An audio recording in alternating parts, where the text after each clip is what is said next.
ዳራሽ ግቢ እዚህ ጋር ዳራሽ እዚህ ጋር ምልክት አይታየም ነው ከ20 በላይ መፈጣጠን አይቻልም የሚለው ለማን ነው? ለኔ ነው። ራዳር ይዘርስ እኮ አሻንጉሊት ነው አይደል? ምን መስራት ደግረኛም ተጀመረ እንዴ? አሁን ተጀመረ። ዛሬ ነው የሰማሽ? የኔና ምን ማለት ነው? ምናምን አትበይ። ጾም አናድር እንግዲህ የኔና ቶሎ አውጪ መታወቂያሽን እዚህ ጋር አውጪ። ሲጀመር እዚህ ጋር መቆም እንደማይቻል አላወቅሽም ነው እንዴ? እራስህ እኮ ነው ያስቆምከኝ። ህግ ነው የኔናት፣ ደንብ ነው። ቶሎ አምጪ። ለዚህኛው 35,000 ብር እጽፍልሻለሁ።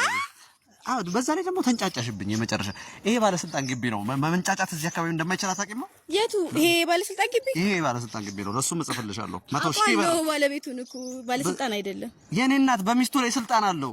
ለኔ ነው እንዴ የምትነግሪኝ? አዎ ያዚ ይሄ በቴሌ ብር 295,000 ብር አስገቢ። በቃ ረፊ ቶሎ ረፊ ጨምላቅ ነይ እያያ አይዘኝም ብለሽ ቆይ ሄሎ በአንተ በኩል አሁን ራዳር ጥሳ እየመጣች ያለች ያዛት፣ አስቁመህ ቅጣት። አዎ ታርጋ ቁጥር ሞንደል ምንድነው? ዳረስ ና ወጣ በል ወደዚህ። አይሰማኝም። ምንድነው? አልተጎተትክም በጣም እና ከ20 በላይ አይደል እንዴ የሚለው? በ15 አይደል እንዴ ይባላል? በ15 ታዲያ መንገዱ ላይ ተኛህበት እኮ ሌላ መንገደኛ አይተላለፍም እንዴ በመንገዱ? እንዲሁም ላለመቀጣት መሞከር በሚል 100 ስንት እናድርገው? 103,000 ብር እቀጣለሁ እንጂ